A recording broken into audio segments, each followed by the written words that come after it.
ہمارا خود بخود پیروکار ہو جاتا ہے، اتباع کرنے لگتا ہے۔ تو معصوم کا فرمان، چاہے وہ خطبہ ہو، چاہے ان کی کوئی حدیث ہو، چاہے ان کا کوئی اور فرمان ہو، خط ہو، وہ ایک خاص مقام رکھتا ہے۔ نہج البلاغہ میں مولانا نے فرمایا کہ کلام الامام امام الکلام، امام کا کلام تمام کلاموں کا امام ہوتا ہے۔ لیکن دو کلام امام معصوم علیہ السلام کے ایسے ہوتے ہیں کہ جس میں امام کی خاص، امام کی جو ہے وہ منزلت معلوم ہوتی ہے۔ دو امام کے ایسے فرامین ہوتے ہیں، دو ایسے امام کے اقوال ہیں۔ ایک تو امام کی دعا ایسی ہوتی ہے جس سے امام کی منزلت کا اندازہ ہوتا ہے۔ کیوں؟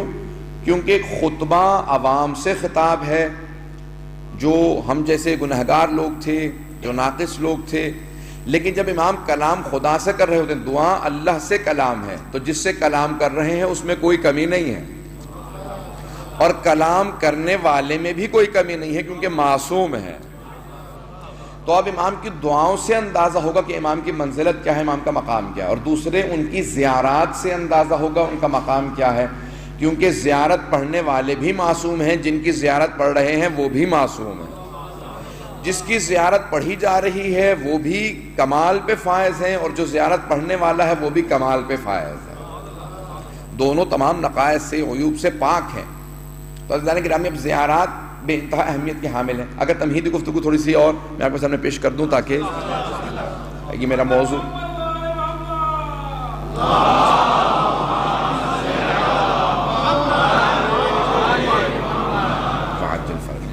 اب ہمارا جو عنوان ہے وہ ہے زیارت وارثہ، لیکن خاص طور سے زیارت۔ ذرا غور کیجئے گا کہ زیارت وارثہ کے اندر یہ لفظ زیارت آیا ہے، اور ہماری جتنی بھی زیارات پڑھی جاتی ہیں ان میں جو لفظ زیارت ہے وہ خاص اہمیت کا حامل ہے۔ علماء نے دو تعریفیں لکھی ہیں، دو ڈیفینیشن دی ہیں زیارت کی۔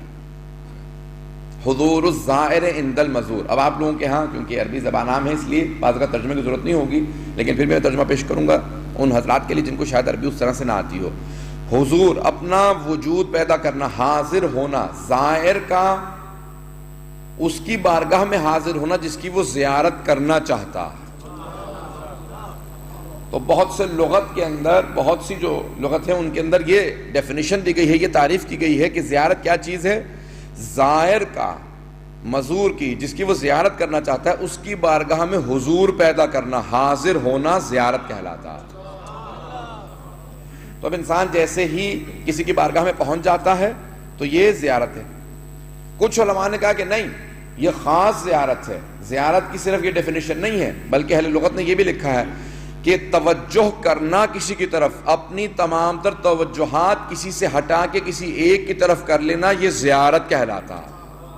اب چاہے انسان قریب سے زیارت کرے چاہے بعید سے زیارت کرے، زیارت عاشورہ اگر آپ یہاں سے پڑھیں گے، پاکستان میں کسی علاقے سے، یورپ میں، امریکہ میں، کسی بھی جگہ سے جب آپ زیارت پڑھیں گے تو آپ کو زیارت کا پورا ثواب ملے گا، کیونکہ آپ کی توجہ اس امام کی طرف ہے، اس ظاہر وہی ہے جو زیارت پڑھے اور زیارت کرے۔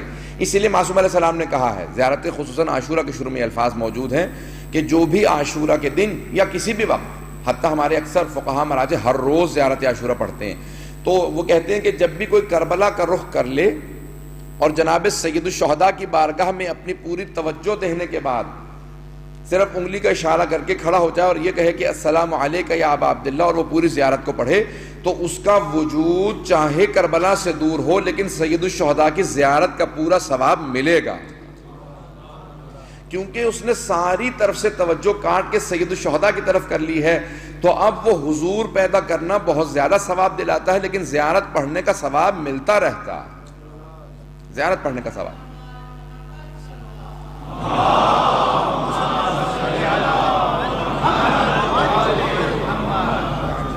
توجہ ہے اب تک لوگوں کے میرے ساتھ؟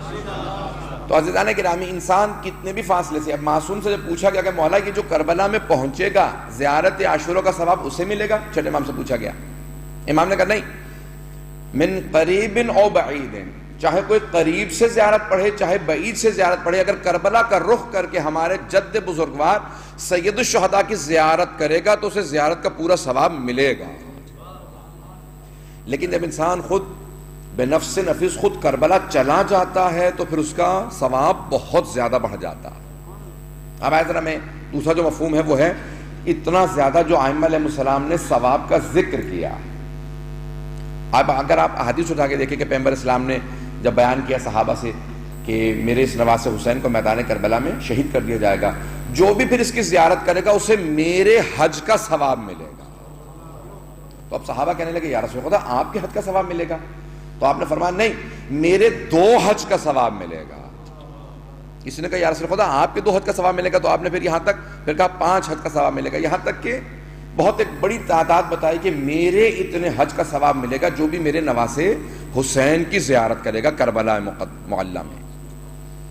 اب عزیزان گرامی اگر آپ احادیث اٹھا کے دیکھیں تو خود جیسے نیمہ شعبان پہ بے انتہا ثواب لکھا گیا ہے، 40 پہ سید الشہداء کی 3 مخصوصیاں ہیں.